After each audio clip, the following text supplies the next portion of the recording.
Notre voyage au pays des kanji. On commence à voir gentiment le bout, on est dans les 500 derniers, c'est bien, non? Non, c'est bien, non? Hein? On va continuer tranquillement. Voilà, comme d'hab, un petit like, un petit partage, un petit commentaire, tout ça, ça aide beaucoup. Ça aide à diffuser la bonne parole des kanji. Alors là, on va voir un kanji. Vous voyez, c'est pas parce qu'on arrive dans les derniers chapitres qu'on voit pas encore des kanji super courants, super fondamentaux. Hein? Là, on va voir le kanji qui veut dire maintenant. Ima. Ok. Donc il commence avec un parapluie et un trait en dessous. Donc ça évoque la réunion en termes de composants. C'est le sens qu'avait mis ce cher monsieur Heissig quand il a conçu sa méthode. Tchac. Alors attends, avant de continuer, je vais y aller. Voilà. Hein? Et en dessous, je vais avoir quelque chose d'un petit peu étrange. Ça ressemble un peu à un 7. Voilà, quelque chose comme ça. Les deux combinés, là, ressemblent beaucoup au katakana. Là, rirurero. Voilà, donc ce kanji-là, qui veut dire maintenant, je trouve qu'il a une forme assez spécifique, qu'on le retient assez facilement.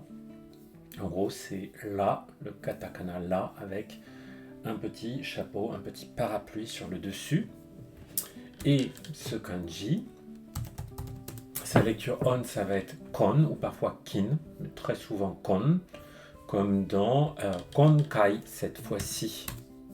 Konkai cette fois-ci. Konkai wa, hein, ou kondo la prochaine fois, la fois qui vient à partir de maintenant.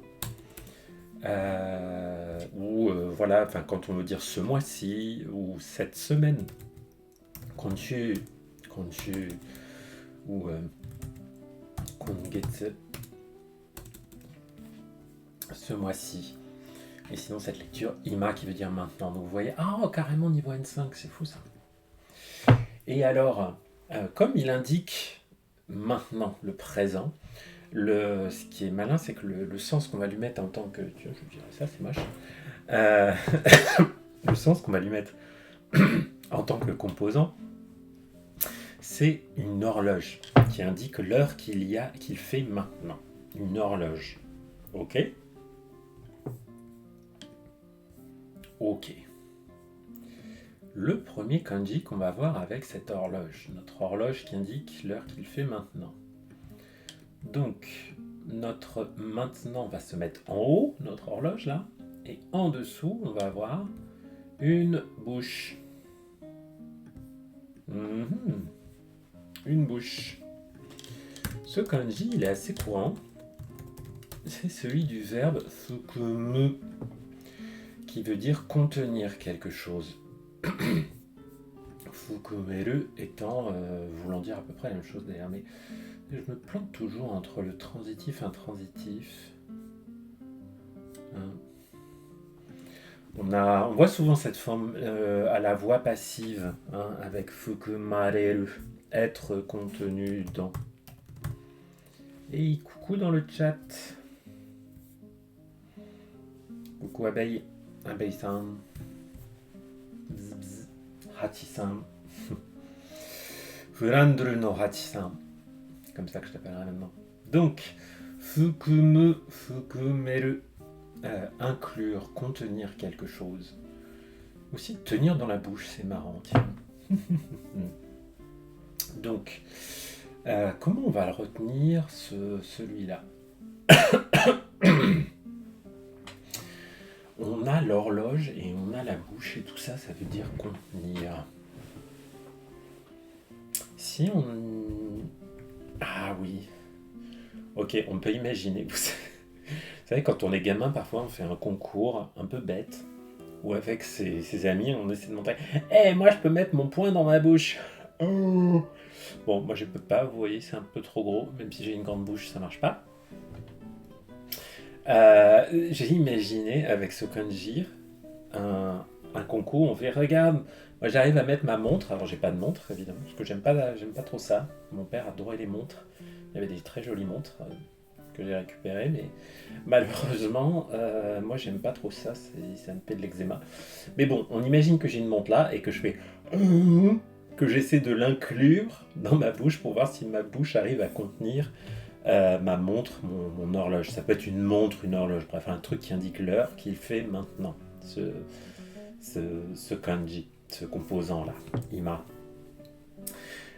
Donc voilà, je m'étais fait cette histoire-là. J'avais imaginé des gamins qui essaient de comparer la taille de leur bouche en essayant de voir s'ils arrivaient à mettre une montre dedans, une horloge dedans. Ça n'a pas beaucoup de sens, mais voilà. Bon.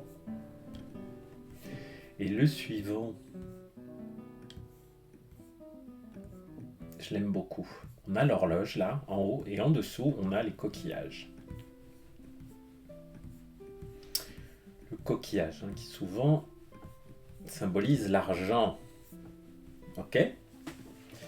Et ce kanji là, il a un sens que j'ai jamais oublié. Je crois que j'avais oublié ce kanji. C'est le verbe musaboru qui veut dire convoiter quelque chose. To covet en anglais. Convoiter, la convoitise. Je suis content qu'il te plaise ton nouveau sobriquet. Abeille-san. Ah tiens. Alors, musaboru, convoiter quelque chose. Qu'est-ce qu'on va convoiter? Moi, j'ai pensé à une famille qui attendait, un peu comme dans la chanson de Brel, qui s'appelle la chanson Ces gens-là. Je ne sais pas si vous la connaissez. C'est une chanson assez glaçante qui décrit une famille qui n'a pas beaucoup d'argent. C'est un peu les pauvres gens, quoi. Et donc ces gens-là, dedans, ils convoitent l'argent de la vieille. À chaque fois, ils attendent que la toute vieille, elle crève, vu que c'est elle qui a l'oseille, ils disent dans la chanson. Et moi, ça me fait rigoler ce truc, et ça m'a fait penser, ce kanji, je l'ai associé à ça, et j'ai imaginé que la vieille, elle avait planqué son argent dans une vieille horloge. Vous savez, comme ce qu'on appelle les horloges armoires, là, les grandfather clock, les grandes horloges avec des trucs comme ça. Moi, j'imaginais que la vieille, elle avait planqué son oseille dans cette grande horloge en haut. Jacques Brel, monument absolu. Brel, Brassens, Barbara, tout ça. Mais bon, je ne vais pas vous parler de Barbara, sinon après je vais pleurer, ça va être compliqué. Donc, voilà. J'imaginais tous ces gens-là, qui convoitaient l'argent de la vieille, qui étaient donc tous ces coquillages, parce que les coquillages c'est de l'argent, c'est une devise dans les kanji. Elle avait planqué son trésor, ses coquillages, dans son horloge, dans sa vieille horloge. Ensuite, le suivant, je l'aime pas trop. Je l'aime pas trop parce que franchement, on ne le croise pas super souvent. Donc à gauche, on a la bouche. Et vous voyez, puis en plus, il est un peu comme celui qu'on avait vu là pour Fukumu. Sauf que là, la bouche, elle est à gauche, elle n'est pas en dessous de l'horloge. Elle est sur la gauche. Bon. Et ce kanji là, alors là, tout seul, bon courage. Parce que, vous voyez, son sens, c'est la versification. C'est quoi la versification? Le fait de mettre quelque chose sous forme de vers, le fait de réciter. On va mettre le sens de récitation peut-être. Ça va, voilà, comme on récite un poème. C'est le sens de cette prononciation gin.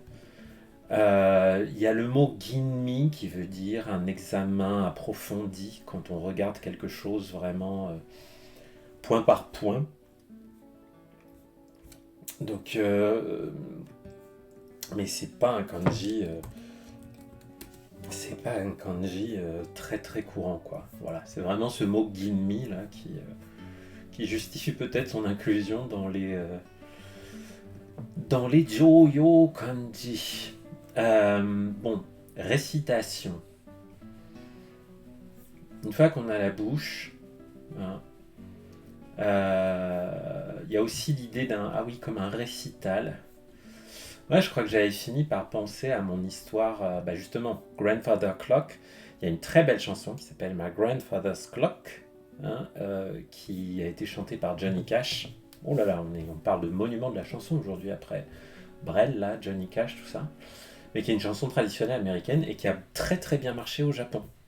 Les versions japonaises sont un petit peu larmoyantes. Je préfère la version de Johnny Cash. Mais alors, il y a une version faite par un groupe. C'est quasiment une version a cappella, polyphonique, euh, qui s'appelle donc Oji-san no Furudokei. Hein, et alors, cette chanson-là, oh là là là là là là. Ça, je vous mets le lien dans le chat, tiens, tu pourras aller regarder. Ratissin, tu pourras aller regarder. Ça c'est magnifique. Ça c'est absolument magnifique. Bref, donc tout ce détour, moi c'est comme ça que j'ai réussi parce que cette chanson m'a marqué à faire le lien entre l'horloge et la bouche. J'ai pensé à la polyphonie faite par ces charmants chanteurs qui sont plus trop actifs ensemble. C'est dommage. Le groupe s'est peut-être séparé, je sais pas, ou alors leur label les a lâchés, j'en sais rien. En tout cas, j'espère qu'ils continuent tous à faire de la musique parce qu'ils ont beaucoup de talent. Euh, et donc j'ai pensé à cette chanson, à cette récitation, ce récital, voilà, cette chanson très poétique qu'on récitait. Euh, voilà, mais pas facile celui-là, ce Guin là, oulala. Le suivant, on le trouve un peu plus souvent. Alors, donc, on va avoir notre horloge en haut, et en dessous, on va avoir le cœur ou l'esprit, hein, kokoro. J'ai pas trop mal fait là, franchement. La calligraphie au trackpad s'améliore, les amis. Donc, celui-là, il est beaucoup plus court. Alors, il a un sens abstrait, sa prononciation, ça va être nen. Ça indique un souhait ou souvent un concept, une idée. On le trouve dans l'expression notamment nen no tame, hein, au cas où, juste pour être sûr. Nen no tame. Donc il est un peu abstrait ce nen. On le trouve dans quoi? Dans inen. Non, non. Inen.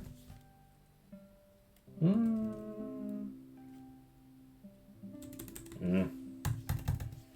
Je me trompe, moi? Ah, celui-là. Inen.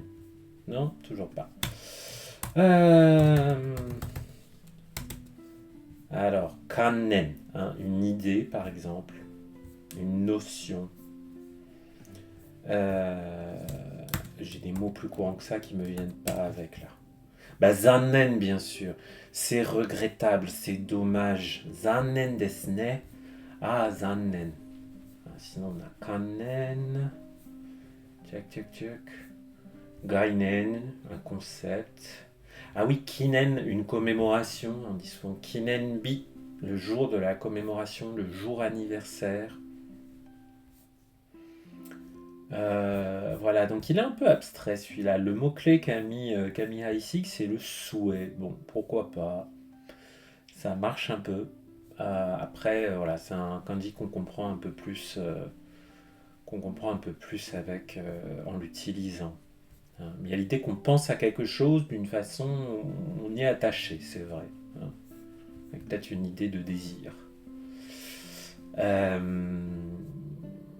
Et bien, donc j'ai mon horloge, ma montre et j'ai mon cœur. Est-ce que le désir, est-ce que mon souhait... Ah, je crois que j'avais pensé au Chevalier du Zodiaque là-dessus. Là. Un truc où... Tac, tac. Oui, oui, Kokoro est dedans, hein, il est en bas. Hein, tu le vois là. Ah bah, tac, tac. Je crois qu'en fait, j'avais pensé à Fukumu, justement. Hein. Que contient mon cœur? J'avais fait un peu un détour avec celui-là. Hein. Contenir Fukumu. J'avais mis que contient mon cœur? Eh bien, des idées, des ambitions, des désirs, plein de choses positives, de l'espoir un peu. Pas facile à avoir dans le monde actuel, mais on va quand même en avoir. Et ce souhait, alors, on va l'utiliser cette fois-ci avec la clé des doigts. Donc à gauche, on met les doigts. Et à droite,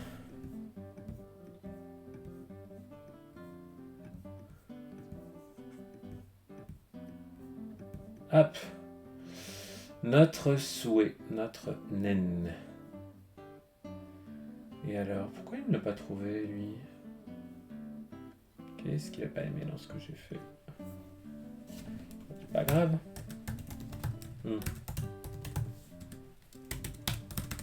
Je vais le retrouver avec un mot qu'il utilise. L'idée de ce kanji, c'est visser, vriller, tourner quelque chose pour que ça se visse, que ça vrille, que ça s'enfonce dans autre chose. D'accord? Tortiller aussi. Oh, j'aime bien ça, tortiller comme mot. Je m'étais noté ça. Donc, si on se le met avec ce souhait, ça peut vite faire des choses assez érotiques là-dessus. Donc on va peut-être pas aller dessus tout de suite là.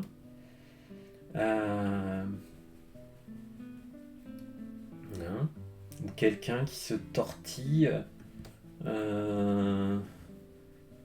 parce qu'il est bourré de souhaits. Quelqu'un qui désire plein de choses. Ah donc c'est le verbe nejiru, hein. Je vous l'ai pas dit mais voilà. Donc pas hyper courant. Oh quand même un joyo kanji, ok.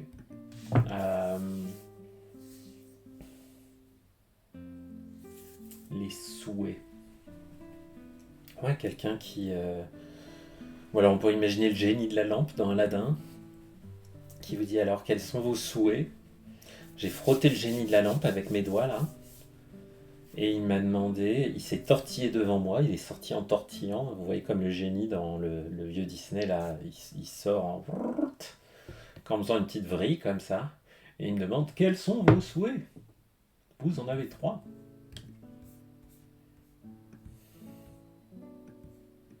Hop. Le suivant, il est assez joli je trouve. On a 2 fois le roi, hein, en haut, et en dessous on a l'horloge.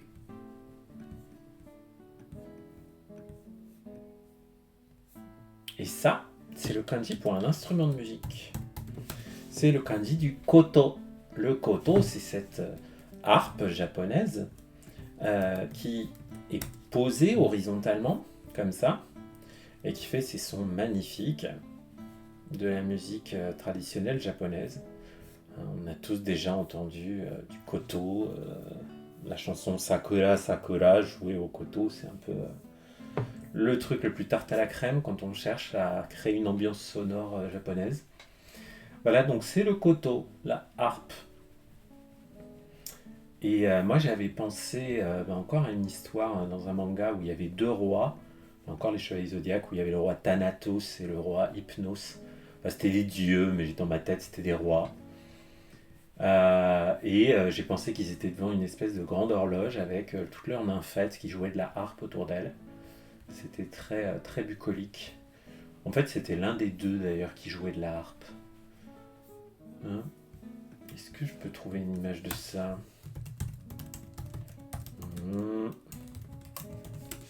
Oh, c'est un vieux manga, hein, mais vous trouverez, vous, des mangas qui vous parlent à vous. Hein. Ils ressemblent à ça, là, les 2 dieux. Si je mets... Non. Ah oui, non, c'était... Ah, c'est marrant. Vous voyez, c'est plutôt... C'est Pandore, là, qui joue de la harpe. Mais il y en avait un qui jouait de la harpe. Bah si, regardez, voilà. Lui, là, il joue de la harpe, quand même. Enfin, comment ça s'appelle? Peut-être le luth? Je sais plus. En tout cas, moi, voilà. Les deux rois, le roi du sommeil et le roi de la mort, qui sont dans leur paradis, là. Ça m'avait bien parlé. Bon, si vous oubliez comment s'écrit le koto, c'est pas gravissime, mais c'est bien de le connaître. Il est joli, je trouve, ce kanji. Le suivant. Alors, cette fois-ci, on va avoir le sommet, ok, à gauche. À droite, je vais avoir mon horloge. Et en dessous, je vais avoir un nuage. Ok? Ce kanji-là, qu'est-ce qu'il veut dire? C'est le kanji du verbe cacher. Pardon. Pas du tout. C'est de l'ombre. Je confonds les deux concepts, hein, parce que kakureru, vous voyez, caché, il a la même clé à gauche. Et l'espace d'un instant, j'ai mal connecté mes neurones. Non, celui-là, c'est l'ombre. L'ombre. Kage. Kage. Kage. Comme dans Kage Musha. Ah non, Kage Musha, ils ont mis un autre. Parce qu'il y a un autre kanji pour l'ombre. Donc cette ombre-là, hein, à l'ombre de l'horloge, voilà. Ah, c'est aussi le yin qui symbolise le yin, hein, le contraire. Le yang, c'est avec... Est-ce que c'est avec le soleil déjà? Je crois que c'est ça. Hein.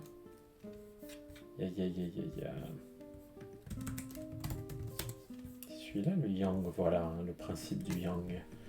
Dans le Tao. Rien à voir avec les cités d'or, bien sûr. Donc, kage, l'ombre. In, le yin. Donc, j'ai mon sommet, j'ai une horloge et j'ai un nuage. Alors, si au sommet de l'horloge, imaginons une grande horloge, hein, toujours. Là, ça peut être un peu comme un beffroi, comme on voit dans le Nord, une tour d'horloge, vous voyez. Ah, ou un truc comme dans les jeux Castlevania, il y avait toujours un niveau de la tour de l'horloge qui était horrible, puisque dedans il y a des choses comme ça. Regardez-moi ça, cette belle horloge Castlevania là. Ce joli beffroi là. Eh bien, c'est notre kanji ça. En haut de l'horloge, il y a quoi? Il y a des. C'est arrivé, des nuages. Au sommet de l'horloge, il y a quoi? Il y a des nuages. Et donc il y a une ombre. Il y a une ombre projetée. Voilà, on peut avoir l'idée de l'ombre avec ce genre d'image mentale. Voilà. Le suivant. Alors. Celui-là.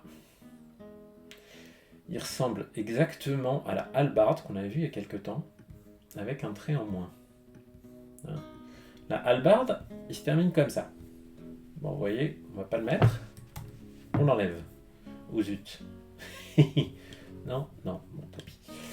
J'aurais pas dû tout enlever. Voilà. Hein. En haut, ça ressemble au katakana ma.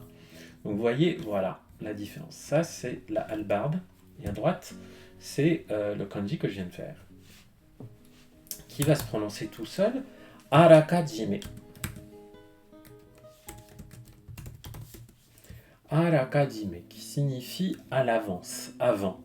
Et sa prononciation on, c'est yo. Là, vous voyez, on a encore un bel exemple de prononciation kun versus on. La prononciation kun, blablabla. Arakajime, avec un petit okurigana après, là, vous voyez après le point. Et la prononciation on, c'est juste yo. Vous voyez que les prononciations on sont globalement plus courtes et plus indifférenciées. Bref. Qu'est-ce qu'on avait dit sur la hallebarde déjà? C'était le numéro 1311. Il est utile ce manuel quand même de temps en temps pour revenir en arrière. Hein. On l'avait juste, mémorisé en tant que tel. Ouais, comme ça. La hallebarde, hein, qu'est-ce qu'on va faire avant la bataille? Avant la bataille, elle n'est pas encore assemblée, vous voyez, il manque le manche. Donc avant la bataille, j'ajoute le manche à ma hallebarde parce qu'elle n'en a pas. On peut s'imaginer que le petit trait là, c'est la manche, c'est le manche de la hallebarde qu'on lui rajoute. Arakajime. Et donc ce yo là, on va le trouver dans pas mal de mots qui indiquent quelque chose quelque chose qui a lieu avant. Donc, par exemple, yokan, quelque chose qu'on a ressenti à l'avance, un pressentiment.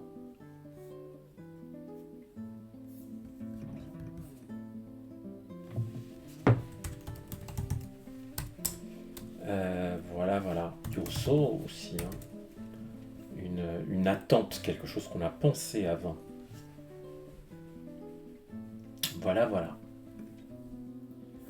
Ensuite, je vais aller sur ma clé de la cave, hein, la cave, le cellier, ou le cave ou la caverne, vous voyez comme vous voulez. Et en dessous, je vais lui mettre avant, auparavant. Ok. Ce kanji-là, il ne va pas se prononcer yo, il va plutôt se prononcer jo. Jo. Il a un sens un peu proche, hein, donc ça arrive qu'on les confonde avec le précédent, puisque celui-là, il signifie une préface. Quelque chose qui a lieu au début. Ah, il y a aussi tsuide, je savais pas du tout que ça s'écrit avec ce kanji-là, c'est quand même assez rare. Par exemple, qu'est-ce qu'on peut avoir Jogen, non, avant-propos, préface, introduction, quelque chose qui est dit avant, dit en tant que préface. Et alors, moi j'avais pensé, là je m'étais fait une histoire avec le manga Shingeki no Kyojin, dans lequel il y a un moment clé où les personnages arrivent à accéder à une cave, à un sous-sol, dans lequel ils découvrent plein de choses qui se sont déroulées avant le début de l'histoire. Donc auparavant qu'on a en dessous, et la cave, ça m'a fait penser au fait que là, ils allaient découvrir, ils allaient pouvoir lire une sorte de préface ou ce qui racontait ce qui s'était passé avant le début de l'histoire. C'est comme ça que j'avais un peu raccroché les wagons dans ma tête. Mais vous trouverez sans doute quelque chose qui vous convient beaucoup mieux.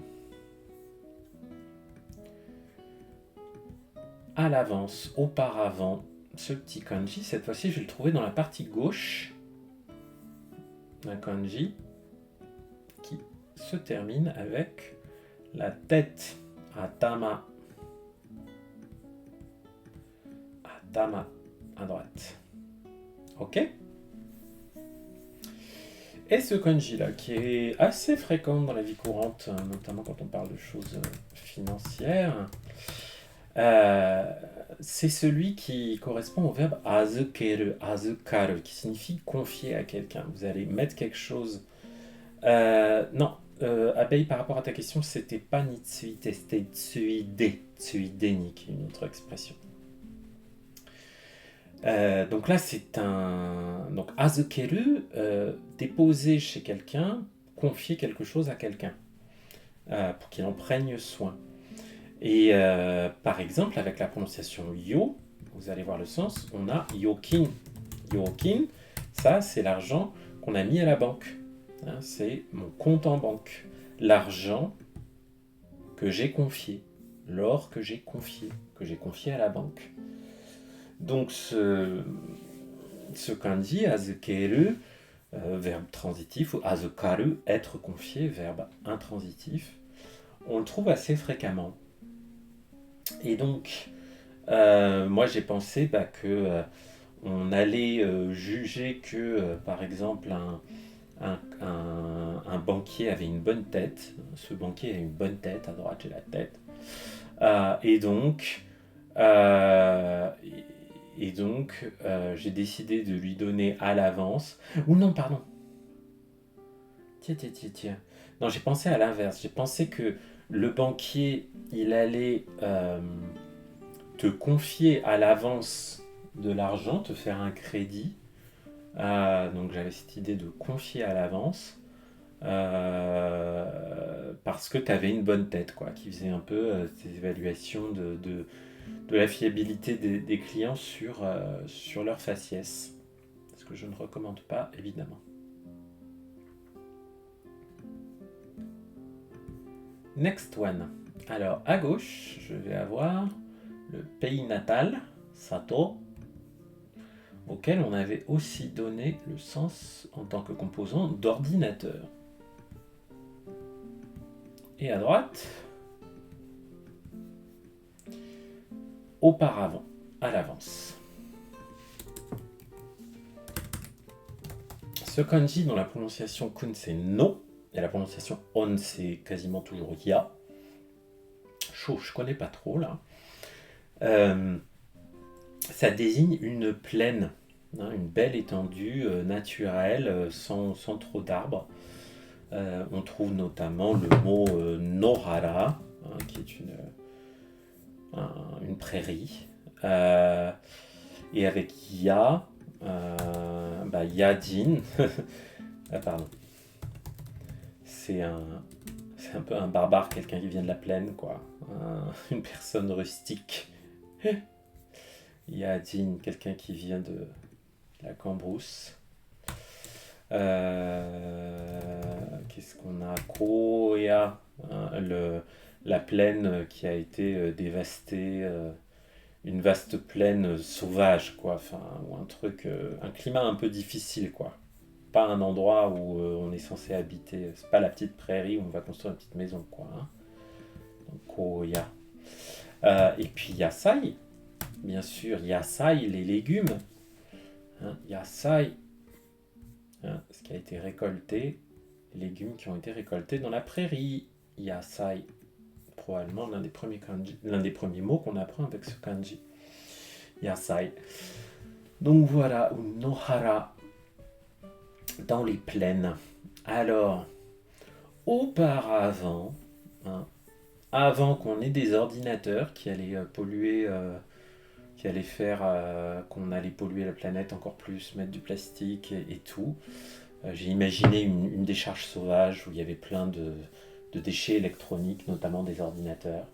Et bien auparavant, il y avait une belle plaine et l'herbe était plus verte. Voilà.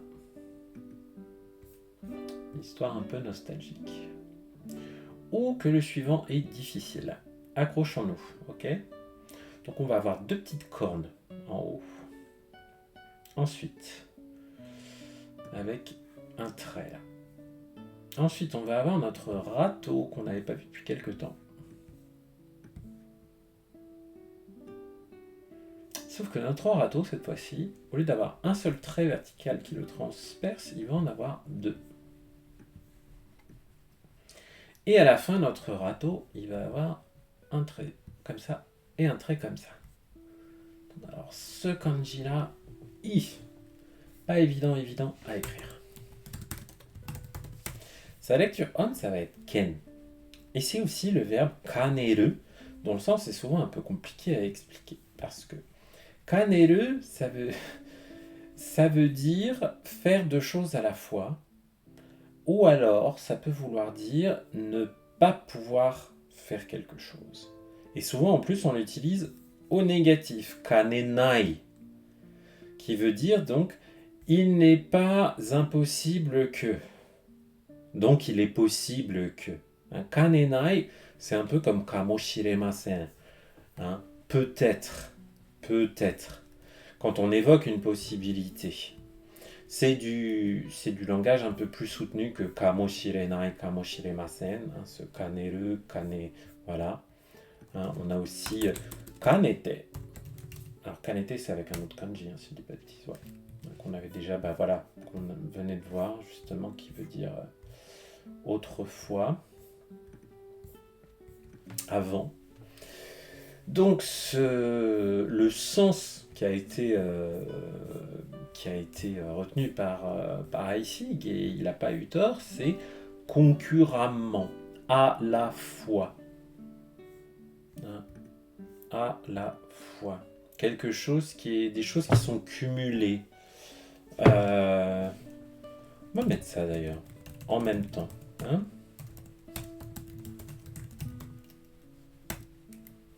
Ouais, ça va être mieux. En même temps.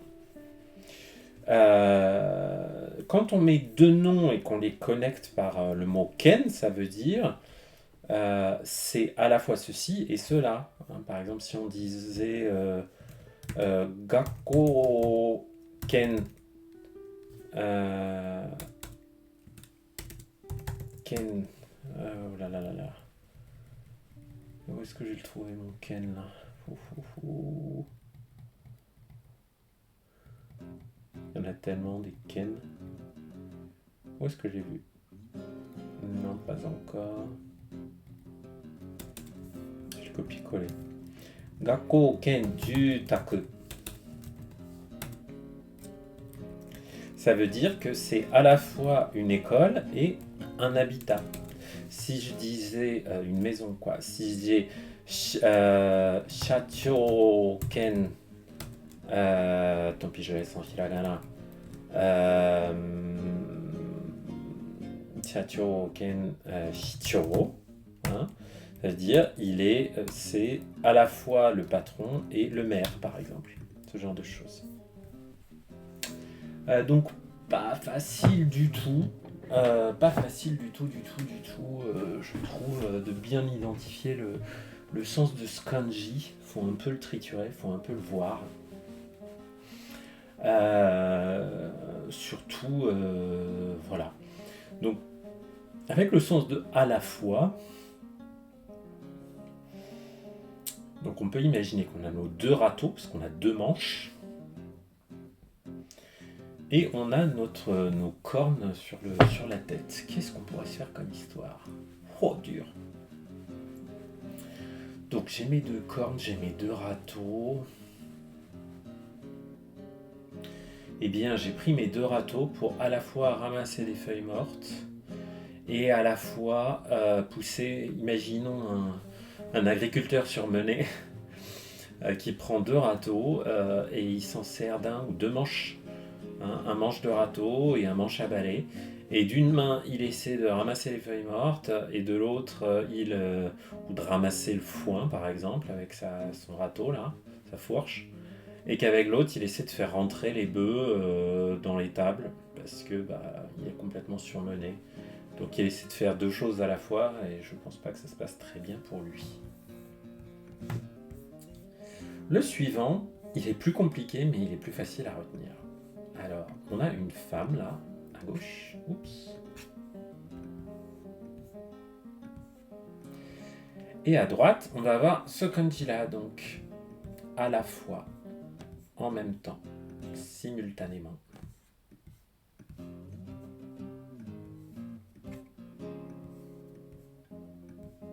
Hop. Et ce kanji là, on le voit assez souvent. C'est un adjectif qui se prononce iya et qui veut dire quelque chose qu'on déteste. C'est aussi l'adjectif kirai. Je déteste quelque chose. Mais on le voit souvent avec iya. Alors, iya, c'est un adjectif en na, et kirai, c'est un adjectif variable avec le i qui se transforme aux différentes formes. On a aussi le verbe kirau qui veut dire détester. On le trouve souvent à la forme passive, kirawareru, être détesté par. Et on a les lectures on qui sont ken ou gen. Ça indique la haine, la détestation. Que détestent les femmes? Peut-être qu'elles détestent qu'on voit plusieurs femmes à la fois.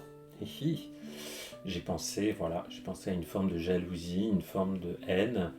Une femme qui apprendrait que, en fait, elle n'est pas la seule femme dans la vie de son amoureux ou de son amoureuse, et que son partenaire en voit d'autres en même temps, et donc et qu'elle détestait ça.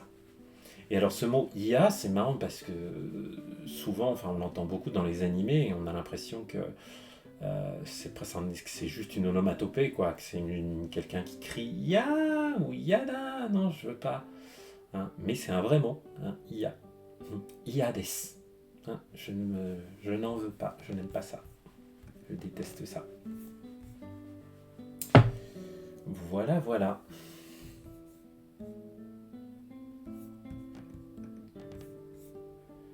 Alors, ensuite, je vais avoir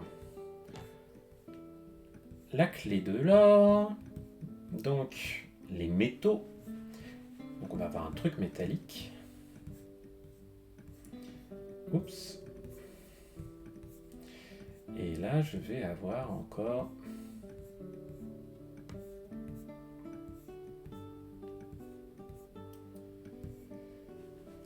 à la fois. Donc, métal à la fois. Ce mot-là, kama, c'est une faux ou une faucille. Donc on ne le voit pas si souvent que ça, mais voilà. Forcément, avec quand on pense à la grande faucille, moi j'ai tout de suite l'image traditionnelle de la mort avec la faucheuse, là, avec sa grande faux. Et donc c'est avec à ça que j'ai pensé pour ce kanji. J'ai pensé que voilà, ce morceau, cet élément métallique, donc cette faux, elle permettait à la faucheuse de ramasser à la fois, en même temps, peut-être sur le champ de bataille, de nombreuses âmes. Donc elle se déplaçait et en une seule fois, elle ramassait plusieurs âmes en même temps. Voilà, voilà.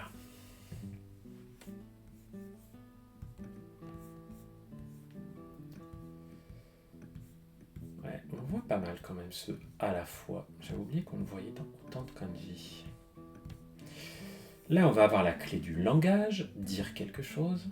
Et à droite, encore notre à la fois. Et oui, vous voyez qu'il nous sert beaucoup.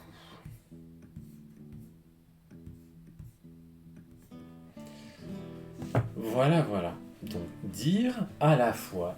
Ok, on dit des choses à la fois. Le sens de ce kanji, c'est l'humilité. Le fait de ne pas se mettre en avant.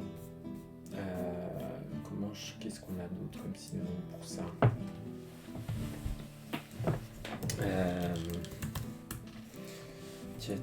Tiens.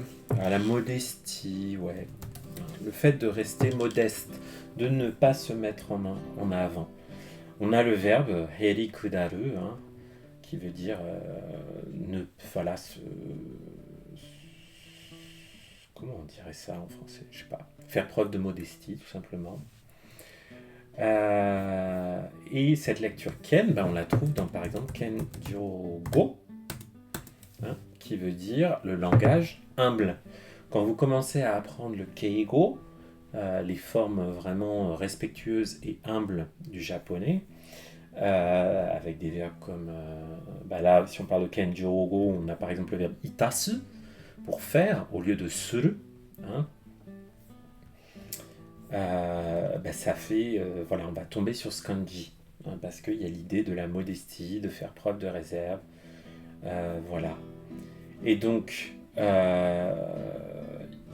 quand on dit des choses, il faut à la fois être clair dans ce qu'on dit, surtout en japonais, mais il faut aussi faire preuve de modestie. Donc j'ai pensé que quand on parlait, quand on disait des choses, il fallait à la fois, fallait pas juste se mettre en avant, il fallait faire preuve de modestie. Voilà, c'est beaucoup plus... Au Japon, le respect est plus valorisé que la confiance en soi. C'est pas du tout comme aux États-Unis, culturellement. Le respect est plus important. Ok. Ensuite, j'ai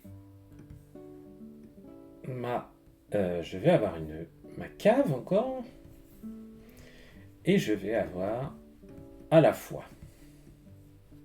dans ma cave.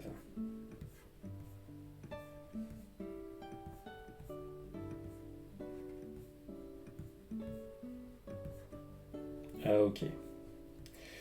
Ce kanji là, on ne trouve pas si souvent que ça, je trouve. En tout cas, pas tant que ça avec ce... Je trouve avec ce sens. Ouais, j'essaie de vous trouver d'autres mots là, parce que j'ai un peu du mal. Ça veut dire que c'est une... Le mot-clé qu'a mis ici, c'est une bonne affaire. A bargain, en anglais. Une bonne affaire. Et que ça peut servir à écrire le mot yasui. Bon. On a renka par exemple. Qu'est-ce que j'ai d'autre comme mot de vocabulaire avec ça? Renka, le bas prix. Futo renbai, la vente à prix cassé. Donc on a l'idée de faire une bonne affaire.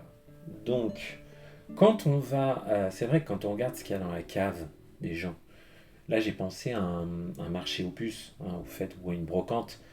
Dans la cave, on a beaucoup de bordel, on a plein de choses, et c'est à la fois du bazar, des choses dont on veut se débarrasser, mais c'est aussi, pour ceux qui vont l'acheter, l'occasion de faire une bonne affaire.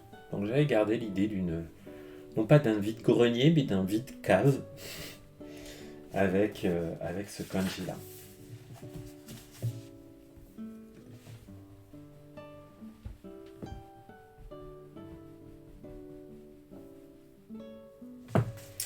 Ensuite, ouais. Donc on va laisser notre à la fois de côté. On va arrêter le en même temps, comme Emmanuel Macron. Et là, on va regarder un kanji hyper important puisque c'est un point cardinal, une direction, ok? Il ressemble beaucoup au kanji qu'on avait vu, c'est la clé de l'alcool de la bouteille de whisky. Oups, pardon. Mais cette fois-ci, on n'a qu'un seul trait en dessous, ok? Et c'est l'ouest. Hein, je vous refais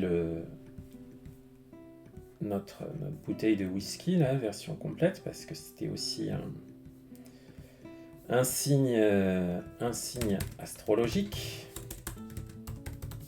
Pour que vous voyez la distinction. C'était quoi déjà? Ah oui, le phénix, hein, ça, non? C'est pas le phénix? Le signe de l'oiseau, tout simplement. Bon, non, là, on a un seul trait en dessous. Et là, c'est l'ouest, Nishi. Hein. En prononciation on a sei ou sai, comme dans par exemple Seiyo, l'Occident, hein, Seiyo Din, un occidental, et sai, comme par exemple le Kansai, la région du Kansai, qui est à l'ouest de Tokyo, ça utilise ce kanji de l'ouest. Donc ça, pour moi, c'est un kanji à connaître un peu en tant que tel. Je pense qu'il est niveau N5, non? Voilà. Donc l'ouest. Faut juste pas le confondre avec notre petite bouteille de whisky. Et l'ouest, on va le trouver un peu déformé dans pas mal de kanji qui vont venir. Et pour que ce soit un peu plus imagé, il y avait une bonne idée, je trouvais, de M. Haïsik, c'est de dire, c'est pas juste l'ouest, mais c'est le Far West. Hein. On va penser un peu au western, des choses comme ça. On va penser à des histoires de cow-boys et d'indiens.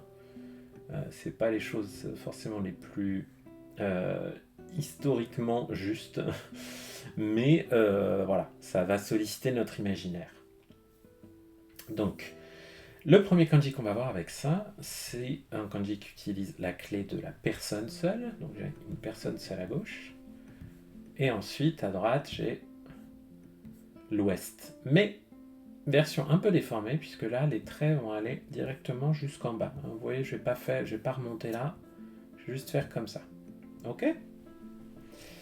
Et ce kanji qui va se prononcer Ka, en prononciation on ou atai, il désigne la valeur, le prix de quelque chose.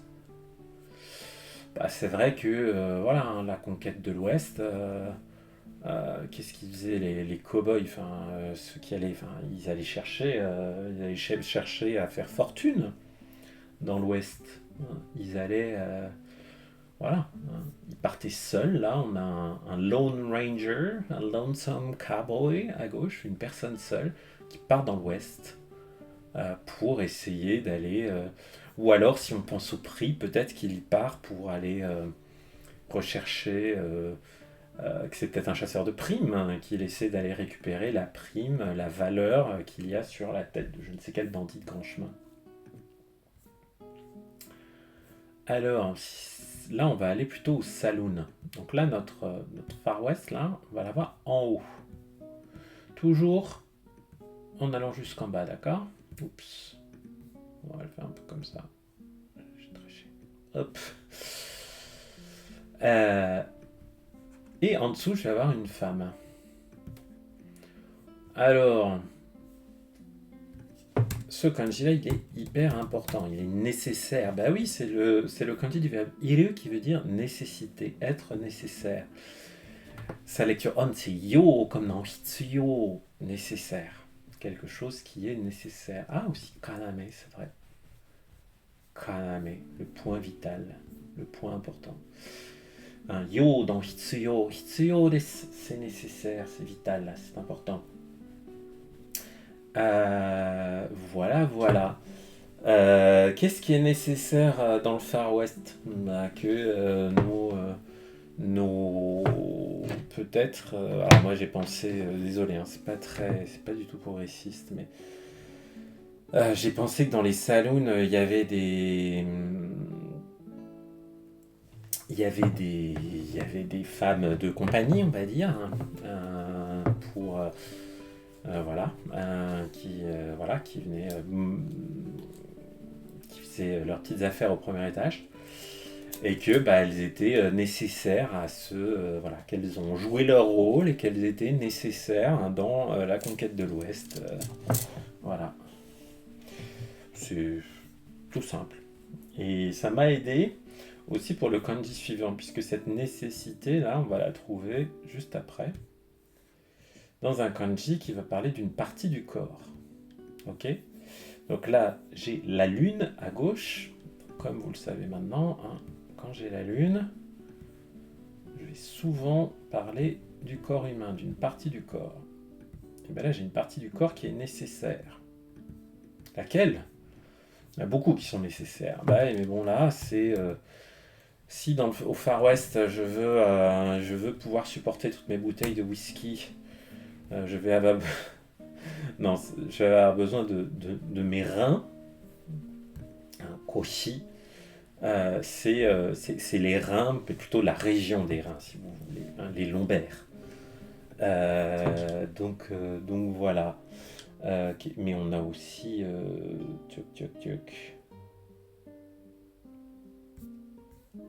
Comment on dit Jakini? Non, c'est Kimo. Ouais, Jinzo plutôt. Bref, c'est la région des reins. Donc on peut aussi continuer avec notre péripapéticienne de l'histoire précédente, en se disant que notre péripapéticienne, notre dame de compagnie du saloon, elle était bien nécessaire et qu'elle avait besoin d'une partie du corps, c'est-à-dire de ses reins, pour travailler. Hein. Koshi, ça désigne vraiment les lombaires, la zone où vous avez vos reins dans votre corps. Donc souvent, quand on dit j'ai mal au dos, on va dire koshi ga itai. J'ai mal au bas du dos, j'ai mal au lombaire. Koshi ga itai. Voilà, voilà. On a quoi aussi? Quelqu'un qui est koshi boso. Quelqu'un qui a une taille très fine. Et voilà, il a des reins qui sont hosoi, qui sont très resserrés, la taille de guêpe, koshi boso. Voilà, voilà. Ensuite, alors ça c'est un kanji important pour la démocratie, et oui. Donc, j'ai mon Far West et en dessous, j'ai un autel, A-U-T-E-L. Un autel religieux, hein, sur lequel je fais une cérémonie religieuse. Ok? Donc, le Far West est mon autel, A-U-T-E-L. Ok. Le sens de ce kanji, enfin, il se prononce Kyo, et ça représente un bulletin de vote. Voter, le vote, on dit Tohyo, littéralement jeter son bulletin. Hein, Tohyo suru. Quels autres mots quelles autres expressions? Hein, le vote, hyo. Ah oui, denpyo, c'est un voucher, vous voyez, enfin un bon, un jeton qui vous sert à obtenir quelque chose, peut-être à voter d'ailleurs.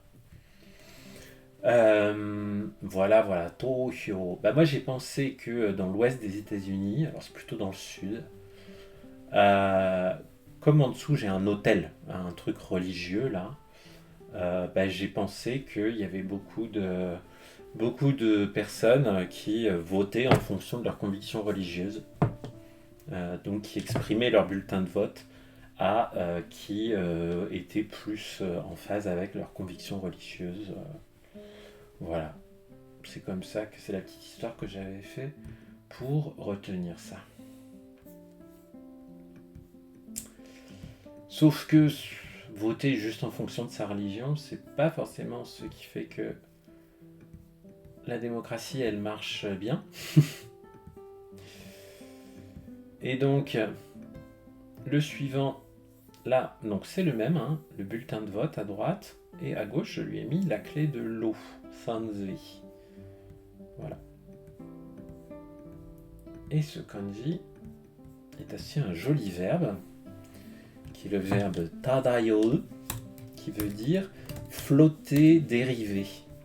Vous flottez sur un liquide qui bouge. Tadayo. Il a aussi cette prononciation hyo. Et ben moi j'ai pensé que malheureusement tous ces votes en fonction de convictions religieuses, pas complètement rationnelles, faisaient que la démocratie américaine était maintenant à la dérive sur l'eau. Elle allait à volo, quelque chose comme ça. Donc le sens de dériver, tadayo. Hyoryu. Hyo. Ça c'est plus... je veux dire, je flotte un peu. Je sais pas trop comment diriger mes sentiments par exemple. Bam. Où en étions-nous? Ouais. Donc, ensuite, je vais prendre la clé de l'arbre et encore mon bulletin de vote. Donc là, j'ai encore pensé à des élections.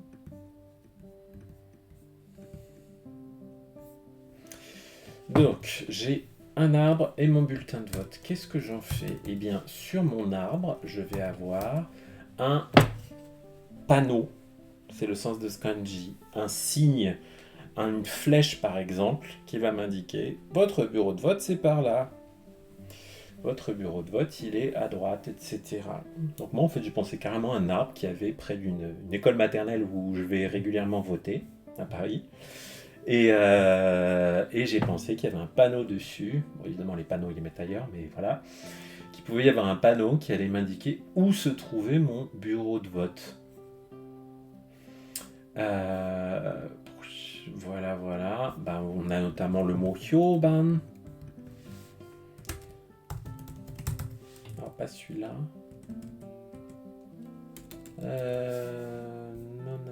Non, c'était pas celui-là. Déjà, tout seul, hyo, ça veut dire un panneau d'affichage. Hein. Mais si on cherche d'autres mots avec mokuhyo, un objectif, une cible, avec l'œil là, mais juste avant. Hyoshiki, ouais, un signe, un panneau. Ah non, ça n'existe pas, hyoban, c'était autre chose. Hyoteki aussi, un objectif. Bref, allez par là. Ok. Et le suivant.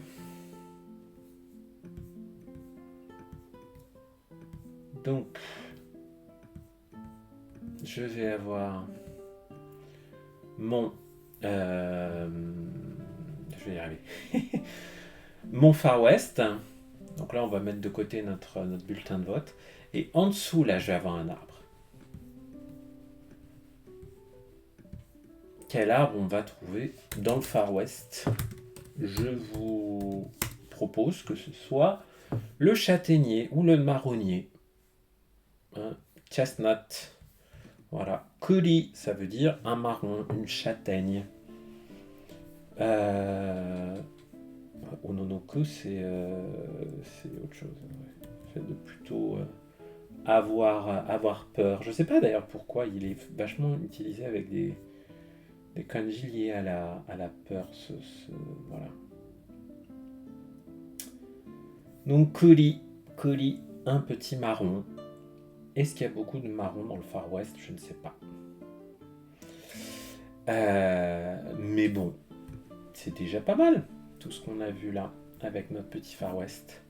Donc on va s'arrêter là pour cette petite session.